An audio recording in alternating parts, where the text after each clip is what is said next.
کله چې انسان د بالټي په اوبو باندې غسل کوي او د انسان د بدن نه په دغه بالټي کې قطرې ور پریوتې د اوبو ساس کې ور پریوتل نو دې سره دغه بالټي کې چې کومې اوبه دي دا پلیتېږي او که نه پلیتېږي دغه اوبو سره بیا انسان غسل ویستی شي او که نه شي ویستی.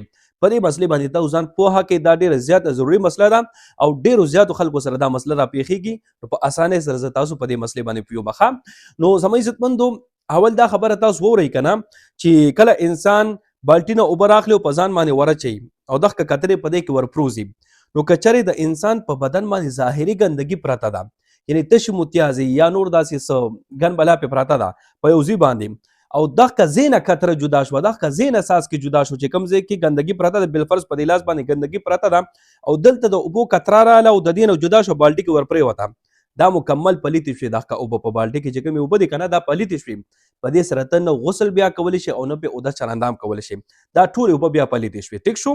اوس که چېرې ظاهري ګندګي په بدن باندې نشته دی عموما داسې وي چې کله انسان لامبي نو ظاهري ګندګي خو په بدن باندې نه وي که نه نو بیا د دې نه قطرې ورپروزي نو اوس د دې څه حکم دی په دې باندې تاسو ځان پوهه کوئ ښه.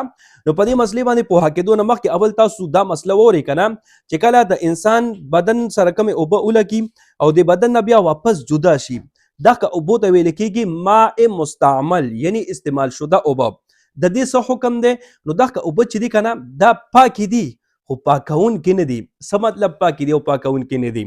مطلب دا چې پخپله پاکې دي که بدن سره دا ولګېدې که نه دې سره بدن پلیتېږي نه خو پاکونکي نه دي. د دې څه مطلب یعنی که ستا یو ځای پلیت دی ستا بدن پلیت دی نو دې سره ګنده شیز پاکېږي نه پاک شیز خو سره پلیتېږي نه خو لیکن ګنده شیز ورسره ته پاکولی نه شي.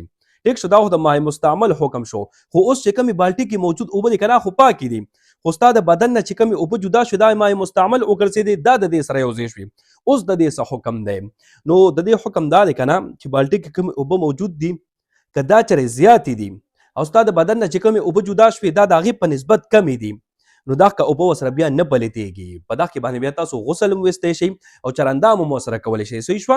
او که چېرې بالفرض په بالټي کې چې کومې اوبه دي که نه هغه د دې ستا بدن نه چې کومې اوبه جدا شوې د دې په نسبت کمې دي بدن نه چې کومې اوبه جدا شوې دا زیاتې دي او بالټي کې اوبه کمې دي نو دا ټولې بیا مای مستعمل وګرځېدې په دې سره بیا تاسو غسل یو د چرندام نه شئ کولی خو دا خو ډېر زیات کم صورت راپېښېږي ځکه چې د انسان د بدن نه به څونه اوبه جدا شي یو قطره دوه قطرې پنځه قطرې لس قطرې که شل قطرې هم شي که نه د دې نه زه وایم چې یو ګوټ اوبه هم نه جوړېږي.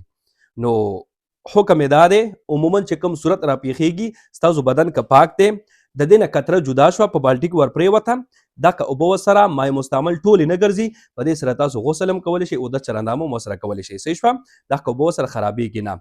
امید دی چې انشاءالله تاسو په دې مسلې باندې پوه شوي یئ که بیا هم پکې تاسو ته څه خبره یې څه تپوس یو ځای کې پوه شوي نه یئ نو کمنټ کولی شئ. زه به انشاءالله کوشش وکړم چې تاسو ته جواب درکړم تاسو پرې پوه کړم خو په دې باندې پخپله هم تاسو ځان پوهه کوئ او نورو مسلمانانو سره د ثواب په نیت باندې دا ویډیو تاسو ډېره شیر کړئ چې ټول مسلمانان په دې مسلې باندې ځان پوهه کړي او تاسو ته دعاګانې کوي. الله رب العزت مخ شاله باد ساته. دعاګانې کوي دعاګانې به کوو. الله په امان.